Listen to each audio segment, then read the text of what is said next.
Hey team, welcome back to the Lift Heavy Live Forever podcast. This week, I'm going to run through my kind of half written up notes from a seminar that I went to last week with a couple of mentors of mine and a couple of coaches that I've worked under. One being Matt Peacock, who has coached me for years in my own health setting and then a business coaching setting as well. And then also his coach, Luke Lehman, who off of a company called Muscle Nerds, who are just freaking fantastic. Luke is he's a wild guy, and has taught me a lot of things in terms of not just trying to get people as shredded as possible straight away, and ultimately breaking them, because that is how I got into coaching, to be honest, is because I went through a couple of photo shoots and I was left way worse off for it, not better.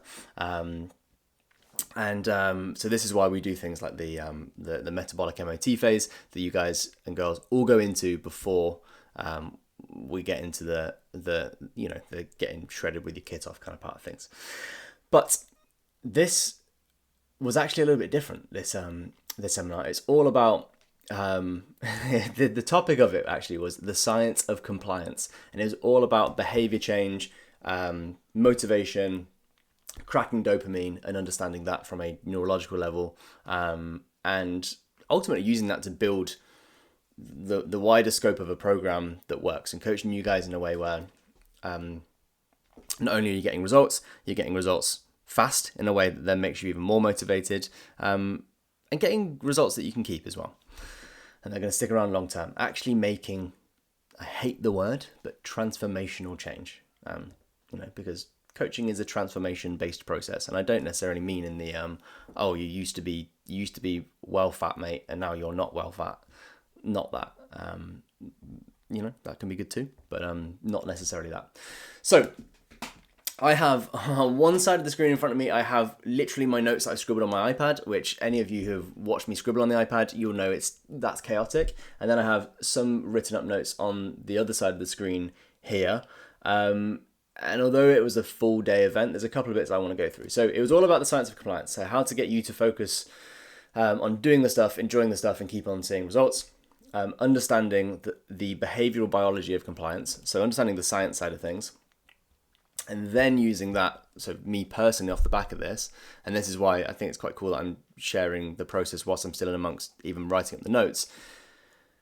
Sharing then how I could develop better coaching compliance tools. So whether this is in the kickoff call that we do together, there might be an exercise that we go through, or just the way that I ask questions to understand where you're at the moment in a couple of these different models, and understanding how to better help you build habits and make those habits rituals that then are things that just stick around in your life for years to come. And if I understand the science side of it, and then I can speak back to you in, you guys are smart and you're geeks on this stuff as well, so give you the science, but also think science, speak client, in some cases. I think that's going to be the most useful way for me to use this and integrate it into what we do together. So effectively, if you, and this works for all of us as humans, if we are not motivated, we are not compliant. We're not going to do the things that we're told to do if we don't feel motivated for it. However, motivation isn't just something you can get. It's not something you can buy. It's not something, motivation is it's a bit of a fleeting thing, right? You've all felt motivated for a minute and you've gone to the gym and for a few weeks it's been great, and then you've also had weeks where you just don't have any motivation. You're like, fuck, where's it gone? It's not just under the bed somewhere. This feeling of no motivation we were talking about comes oftentimes from being super fatigued. A lot of you guys, when you first joined, super stressed, whether you say it or not, just can't make training stick. We run in these cycles of sprinting at a goal and then falling off of it. And it's interesting because then when we talk about dopamine, this is severely impacted by cortisol, causing fatigue. And I think is behind a lot of the sprint and stop loops and cycles that many guys fall into, myself included. Because if we were to build neuroplasticity, effectively our brain learning new things, we need consistency to practice and effectively put the reps into that. We do need some intensity as well, but mainly we need consistency. For example, like if I was teaching you a squat for the very first time, you're going to have to consciously think about every single thing. Do you remember the first time you were taught how to drive, right? And you've got the steering wheel, and you've got the pedals to do, and you've got the gear stick, and then you've got to remember to take the handbrake off, and then you've got to look in the mirrors, and you've got to look in the mirrors at the right time, and then you've got to get the biting point right. It took me a long time to figure that out, and at the time I thought, there is no way I'm going to be able to do all of these things at the same time. And lo and behold, now I've been driving, I don't know, however many years, but it takes 300 to 500 quality reps to set a pattern in motion. So this is why we shouldn't be changing, this is a side tangent, why we shouldn't be changing exercises like every few weeks in the gym, because it takes you so many iterations of it to actually learn in the first place. And when we never build that consistency, it's hard to make lasting change. But in order to build that consistency, we need dopamine to be in a good place. So we need to be motivated and therefore compliant. Which is why in the metabolic MOT phase, or our first phase of training when you first join, I know a few of you guys have done that first phase a little bit differently. You are at that point most extrinsically motivated. You've put some trust in me. You're excited for this new thing you're going to do, and you really want to get results. And so at that moment, you're like momentarily less fatigued. And so if I can get you quick wins, seeing progress fast, that builds a bit of momentum, and that momentum brings a bit of motivation with it, and therefore some compliance. And once you see those quick wins, you have this extra bit of trust in me. You trusted me enough to, join in the first place, but then I get to build trust again when you're like, oh my God, this thing is working, and I'm enjoying it, and I'm feeling this, and I'm looking like this, and my partner told me this. And this kind of trust a little bit later on allows me to coach you rather than just be an accountability partner. An accountability partner is someone that makes sure that you do it. It's your wife saying, dude, you've got to get out the house because you said you were going to do it and you paid for that gym membership already. A coach, and how I see my role, is to help you mold and change behaviors so you get better and you stay better over time.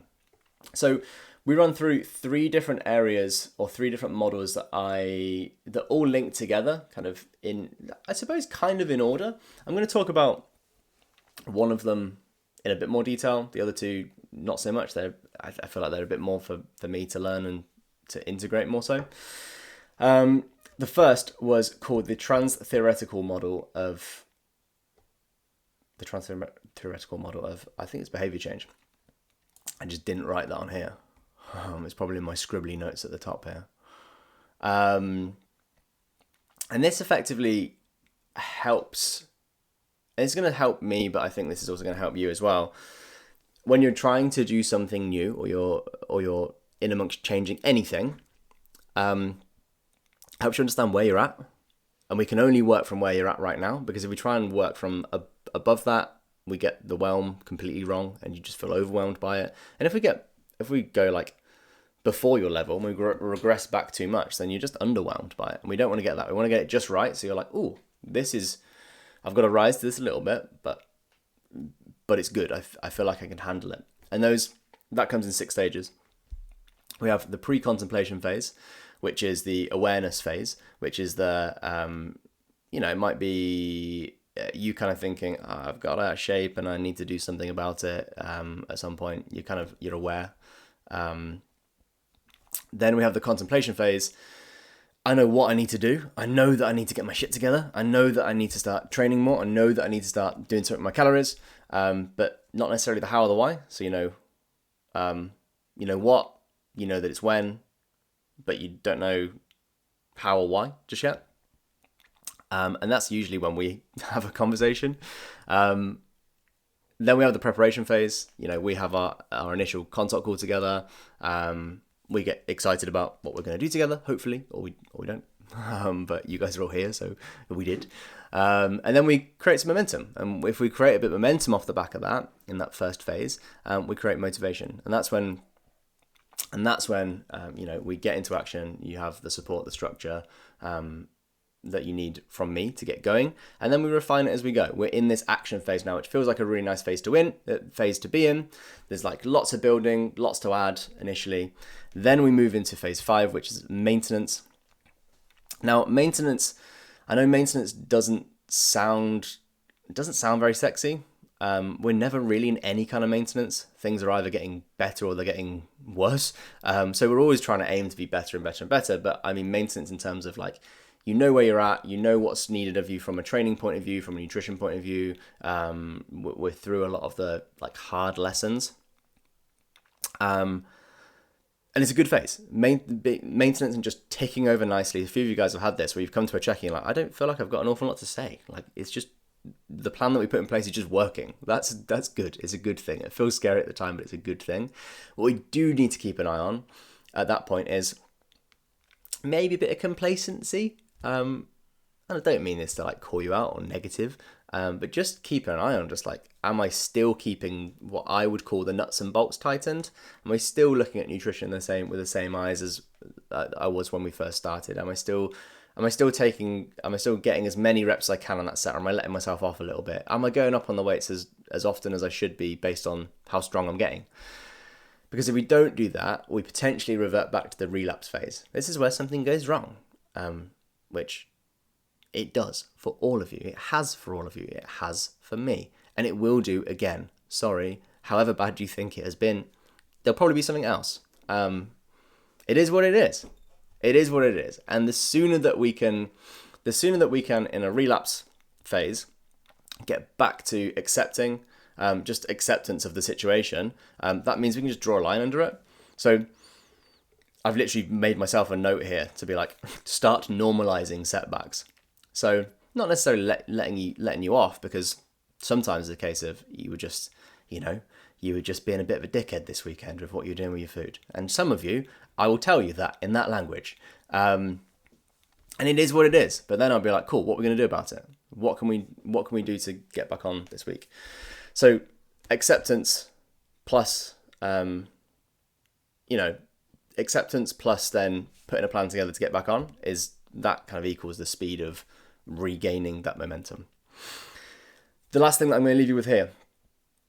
Then we went through self-determination, which is effectively how can I help build you autonomy. So like if we build some autonomy so you feel like, and you'll have heard me say this before as well, when you feel like an active participant in the progress that you're making, and I'll quite often, like when we're making changes, I'll be like, what do you think we should do?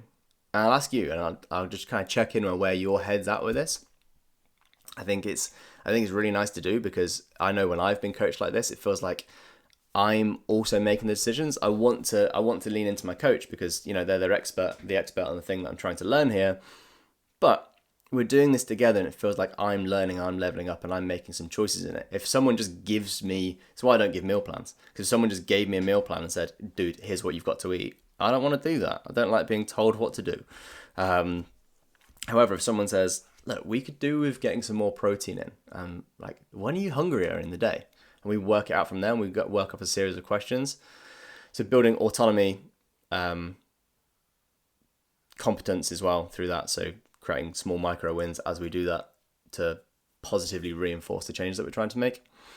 And also creating social support. So within you guys, me actually like telling you back, like, oh, you're actually doing well at this. That is useful.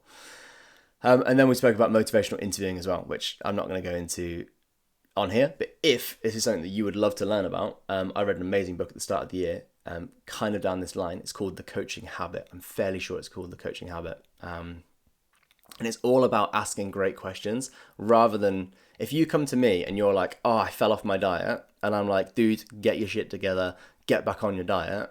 Might work sometimes for some of you, but won't work for all of you all the time, because you're all different. The reason why that has happened could be completely different from one person to the other. So motivational interviewing looks at more trying to understand the situation first. Like, you guys who are managers, this is your jam, and you might have already done some courses on this. I'm sure you probably have. But it's really useful, because I've found as I progress more as a coach, I try to, hopefully this is your experience as well, but I try to ask more questions than I offer just quick solutions. You know, if it's like should I have this or this for dinner tonight? It's probably going to be a quick solution question from you. And I'll give you a quick solution answer. But if it's like I keep falling off my diet every single weekend and, I feel like I just need to get my shit back together, I feel like I'm going to need to ask more questions to understand why this keeps happening. What other notes have I got on here? I'll leave you with this. Because I could keep going and going and going. Habits, once they're in place, but habits, like new habits, really easy to break. Like, really easy to fall apart. This happens to everybody with ice baths and cold showers. Makes you feel good. Might not have any other scientific relevance, but does make you feel good when you do it, but really fucking hard to do. So you don't do it for one day, and before you know it, the ice bath is green in the garden. Mine currently is. So habits are really easy to break initially. So we need to turn them into rituals as fast as possible. And how I would think about a ritual is like, you go over and see your granddad who's old and falling apart, and you're like, notice for the first time ever, you're like, you make a cup of tea in the weirdest way. Like, why'd you do it that way? And he'll turn to you and be like, I don't know, I've just always done it this way. That is a ritual right there. And if we can turn more of the things that we do, you can turn the way that you, when you do the food shop, how you prep some food for the week, how your coffee is set up in the morning, how you prep for breakfast in the morning, the days that you go to the gym, the routine that is pre the gym, the more that you can be a little bit weird with your routines and turn them into rituals. When we open up the capacity to do that and stick to them through the stuff that I've spoken about here, my God, you are going to be an unstoppable force. I have gone on a wild rabbit hole of this. I'm going to leave it there for now. Have a wonderful rest of your day. I'll chat to you soon.